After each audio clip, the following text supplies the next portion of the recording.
The woman dropped a book, attracting unknown monsters, so they both fled. The man quickly dashed to the revolving door, but his force knocked a box to the ground as it opened. In an instant, countless monsters swarmed from the sky. The two barely escaped and, utterly exhausted, fell asleep right away. It all seemed like a dream. Who could have predicted the world would plunge into chaos so quickly? Manhattan, once bustling, is now a ghost city. The once crowded streets, with noise levels reaching 90 decibels, seem like a constant uproar. This never-ending noise, however, drew the alien monster's attention. Sam, a terminally ill patient in a nursing home, had one final wish: to savor a slice of New York pizza in Manhattan. To fulfill this wish, the nursing home arranged a city trip. As the bus crossed the bridge, several fighter jets zoomed by, causing some unease, but no one paid much attention. However, soon after everyone disembarked, the leader got an urgent call to return at once. Sam, still yearning for his New York pizza, felt reluctant. Still yearning for his beloved New York pizza. Yet, under the leader's insistence, they all reluctantly boarded the bus. The wheels of fate started to spin. Out of nowhere, a strange meteor shower filled the sky, with glowing spheres crashing down like hail. The city was thrown into chaos, with explosions and screams filling the air. The once calm streets became a smoky, dusty battlefield. A soldier directing the evacuation was suddenly snatched by an unseen force, vanishing without a trace. Sam, terrified, hid behind the bus and saw an elderly woman staring vacantly. He followed her gaze. He saw a humanoid monster. Suddenly, its head twisted and deformed, and it snatched a person who made a sound with lightning speed. The streets echoed with the monster's roars, and fear surged like a tide. A sudden explosion sent Sam flying. He blacked out briefly. When he came to, a large hand was clamped over his mouth. A man signaled him to stay quiet. Once Sam calmed down, he realized he was in a crowded studio, filled with human survivors. Everyone remained silent, fearing to attract the lurking monsters. Shortly after, several planes thundered overhead as the broadcast urged silence and patience for rescue. The roaring planes filled the air. The noise drew the monsters' attention, causing them to swarm towards it. Suddenly, there was a burst of explosions outside, and Sam followed a few people to the rooftop, and they were stunned by what they saw. Smoke billowed from the Manhattan Bridge, and fighter jets whizzed through the air, dropping missiles on the bridge at this moment. Sam and the other survivors realized they were stuck on Manhattan, a city that once teemed with life. Now, it was a secluded island, disconnected from everything. Unsure of what lay ahead, they waited quietly, hoping for the best. Before dawn, the city is eerily silent. Sam exits the shelter early and is stunned by the scene before him. The once lively streets are now pocked with huge craters, resembling meteor impacts. Wrecked cars lie scattered all around. Quietly, they recount the chaos of yesterday amid the devastation. Sam couldn't stop thinking about one thing: the unforgettable taste of Harlem pizza. This craving became her driving force to keep going in the apocalypse. As she passed by a supermarket in this lawless world, she felt the rush of a free shopping spree, grabbing cat food, essentials, and chocolates. Sam found a hidden corner and carefully opened the can, letting the cat have a feast first. Just then, she spotted two small figures nearby, children hiding in a fountain. Sam quietly approached them. He offered them some chocolate. Just then, planes roared overhead, and a broadcast shattered the silence. The announcement ordered everyone to evacuate immediately. Survivors were told to go to the South Street seaport to board ships and escape. The broadcast emphasized that this was not a drill. The city is under attack by extraterrestrial creatures, but they can't swim, making the sea a temporary refuge. Unfortunately, the broadcast draws a swarm of monsters, causing chaos. They moved swiftly through the buildings. Sam quickly decided to pause the pizza search. Prioritizing the safety of the two children, he led them to an underground entrance, waiting until the outside calmed down before cautiously emerging. The crowd on the street was growing. Sam watched the evacuating people and suddenly made a decision. He quietly told the kids to follow the crowd to the safe PA, then turned and walked the other way. At that moment, Sam decided. He thought, I don't have much time left. Whether I evacuate or stay, the result will be the same. Why not enjoy my favorite pizza in my last moments? The street crowd was growing. Despite their caution, the monsters in the shadows noticed them. Sam quickened his pace, glancing at the chaos behind him. The crowd thickened, and the noise intensified. Out of nowhere, the first monster struck the crowd like lightning. Panic broke out immediately. The screams drew more monsters, and things quickly went haywire. Cars crashed down like meteors. Sam's cat, frightened, ran off and disappeared into the chaos. Sam fell to the ground, urgently covering his head.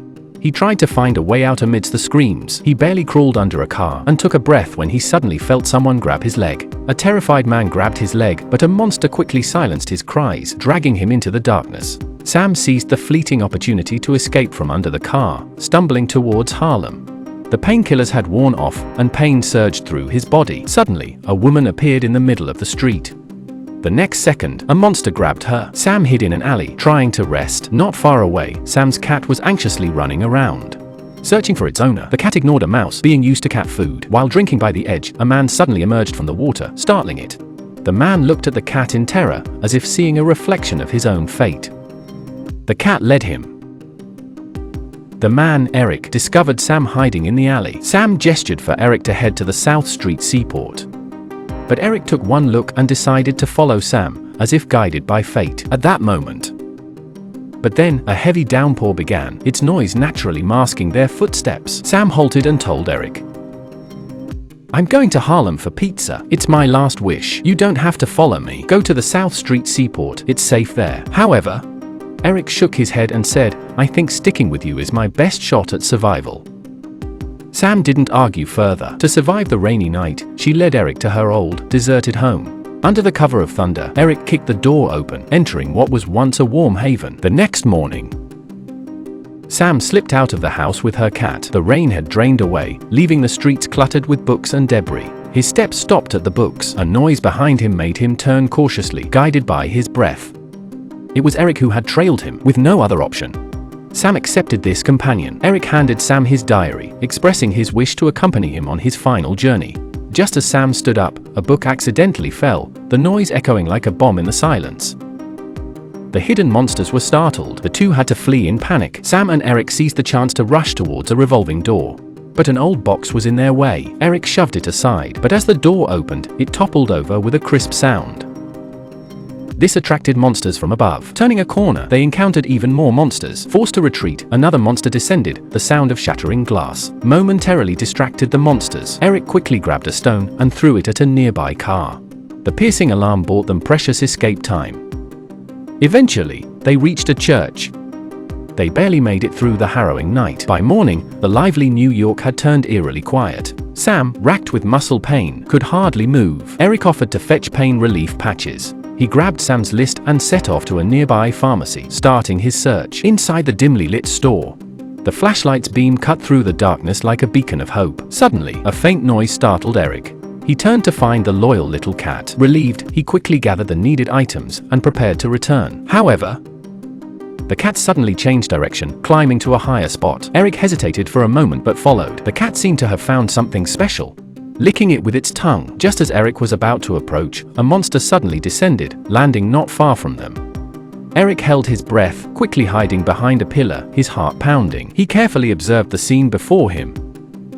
Noticing the monster was very interested in something on the ground, it forcefully dug into a spherical object and let out a strange call, summoning its companions. Soon, a group of monsters gathered.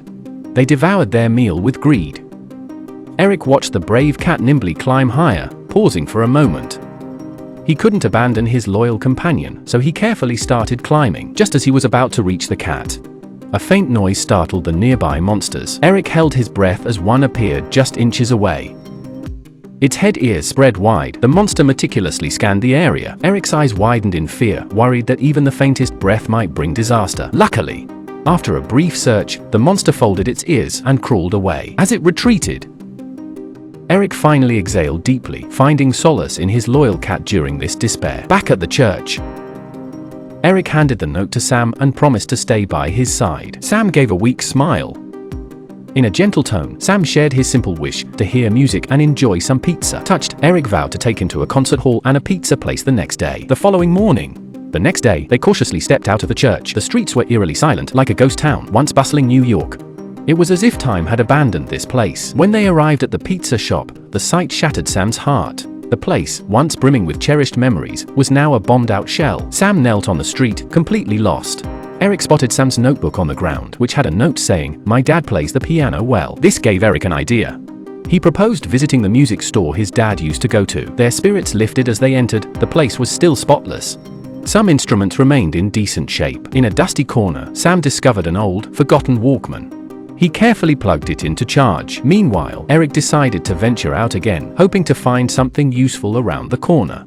Fate seemed to favor them as a surviving pizza place came into view. Eric excitedly brought this gift back to Sam, despite the pizzas didn't quite match Sam's memories of the taste. In this apocalypse, it was a rare luxury. 2 humans and a cat, amidst the ruins, started a small celebration. They poured their cherished whiskey and savored the hard-earned meal.